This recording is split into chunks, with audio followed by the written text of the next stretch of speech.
Welcome to this explosive debate on a topic that's got everyone talking. Is the FDA poisoning people with the food we eat? In one corner, we have Adam, a seasoned FDA regulatory scientist with 20 years of experience ensuring food safety standards. In the other, Mary, a leading expert in human biology and nutrition, known for her research on dietary impacts and her skepticism of regulatory systems. Buckle up, this is going to be a clash of science, policy, and public trust. Let's get started.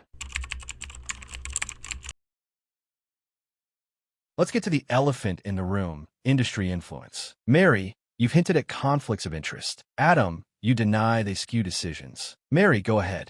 The FDA's cozy relationship with Big Food and Big AG is undeniable. Look at the revolving door. Former FDA commissioners like Scott Gottlieb went on to serve on boards of companies like Pfizer. A 2018 science investigation found 11 of 16 FDA food safety panelists had financial ties to industry. This isn't just perception, it's documented. Take GRA, generally recognized as safe, designations. Companies can self-certify additives as safe without FDA review. A 2013 Pew report found 1,000 GRA substances were approved this way, with no public disclosure. How is that rigorous? Then there's lobbying. The food industry spent $102 million in 2022 to influence regulations. Meanwhile, the FDA's budget for food safety is stretched thin, $1.2 billion in 2023, compared to $6 billion for drugs. This imbalance lets industry push questionable products through while the FDA plays catch-up.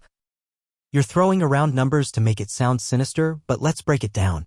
The revolving door exists in every sector. Experts move between government, academia, and industry because that's where expertise lies. Our conflict of interest rules are strict. Panelists with ties recuse themselves from relevant votes. GRA? It's a streamlined process for substances with long histories of safe use, like salt or vinegar. When companies self-certify, they must submit data to the FDA and we can challenge it. In 2022, we rejected 15 GRA notifications for insufficient safety data. Lobbying? Yes, industry lobbies, but so do consumer groups. Our decisions aren't swayed by money, they're based on data. Your $1.2 billion figure ignores that food safety is a shared responsibility with the USDA and state agencies. We're not stretched thin, we're efficient. You're implying corruption without evidence. Show me one case where industry pressure led to an unsafe approval. One case? How about Olestra, the fat substitute approved in 1996 despite reports of gastrointestinal issues? Procter & Gamble pushed it through, and the FDA ignored early studies showing nutrient malabsorption. It was only restricted after public outcry. Or look at RBGH, a growth hormone for cows. Monsanto's influence was clear. FDA officials with ties to the company approved it in 1993, despite European bans over cancer risks. A 2003 Canadian Veterinary Journal study raised concerns about RBGH residues in milk, yet the FDA dismissed it. You say data-driven, but when industry funds the data, it's hard to trust. And GRA isn't just for salt and vinegar, it's used for novel chemicals like emulsifiers, which a 2015 Nature study linked to gut inflammation. Why not require full FDA review for all additives? Olestra was approved after 100 studies showed it was safe at typical consumption levels. Post-market complaints led to labeling requirements, not a ban, because the data didn't justify it. RBGH? The EU ban was political, not scientific. Decades of studies, including by the NIH, found no human health risks. Your Nature study on emulsifiers used mice, not humans, and the FDA is now funding human trials to follow up. We don't require full review for all GRA substances because it would overwhelm the system. Most are benign, and we focus on high-risk cases. You keep citing single studies, but science requires replication. Industry funding isn't ideal, but it's disclosed, and we cross-check with independent research. You're demanding a perfect system in an imperfect world, Mary. Let's shift to long-term health impacts. Mary, you've argued the FDA underestimates chronic risks. Adam, you say the system catches them. Mary, your turn. The FDA's focus on acute toxicity misses the bigger picture, chronic, low-dose exposure. Take artificial sweeteners like sucralose. A 2016 Journal of Toxicology study showed it alters gut microbiota in rats, potentially increasing obesity risk. Human studies are mixed, but a 2023 BMJ meta-analysis found non-sugar sweeteners don't improve long-term health outcomes. Yet the FDA keeps them on the market.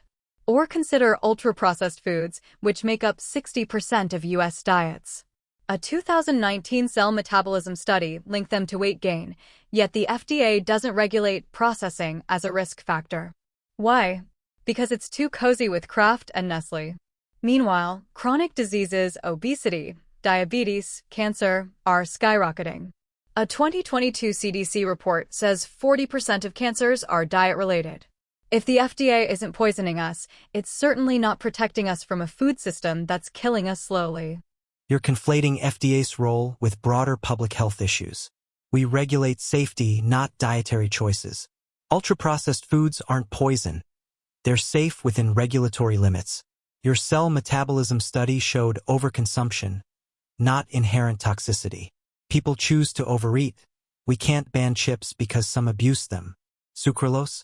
The BMJ analysis showed correlation, not causation, and our 2018 review found no microbiome harm in humans at approved doses.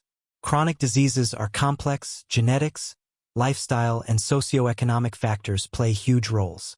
The CDC's cancer figure includes alcohol and obesity, not just additives. We're not Nestle's lapdog. We set standards based on evidence. If you want to tackle obesity, push for education or subsidies for healthy food. Don't scapegoat the FDA. Education won't fix a system that floods stores with cheap, addictive junk. The FDA approves ingredients that make ultra-processed foods palatable, like high-fructose corn syrup, which a 2014 American Journal of Public Health study linked to type 2 diabetes. You say choice, but when 80% of grocery store products contain added sugars or additives, what choice do low-income families have? And your evidence-based standards often rely on short-term studies, not the 20 to 30 years needed to detect cancer or metabolic issues. Why not adopt a precautionary principle, like the EU, and ban questionable substances until long-term safety is proven? You're not addressing the root issue, a food system designed for profit, not health. The precautionary principle sounds noble, but it would paralyze innovation.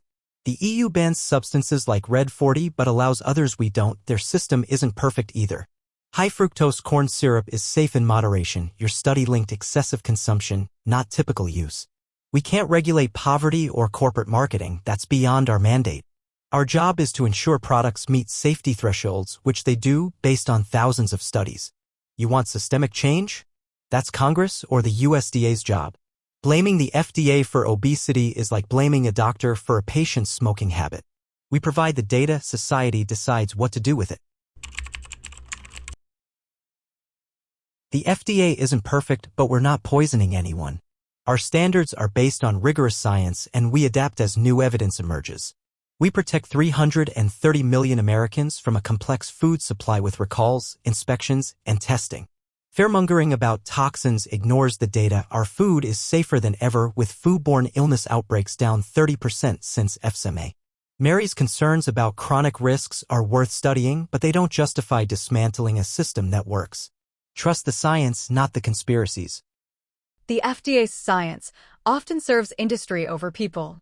Chronic diseases are rising, and the agency's slow response to emerging risks, like PFAS, artificial sweeteners, or ultra-processed foods, shows it's not proactive enough. Public distrust isn't irrational, it's a call for accountability.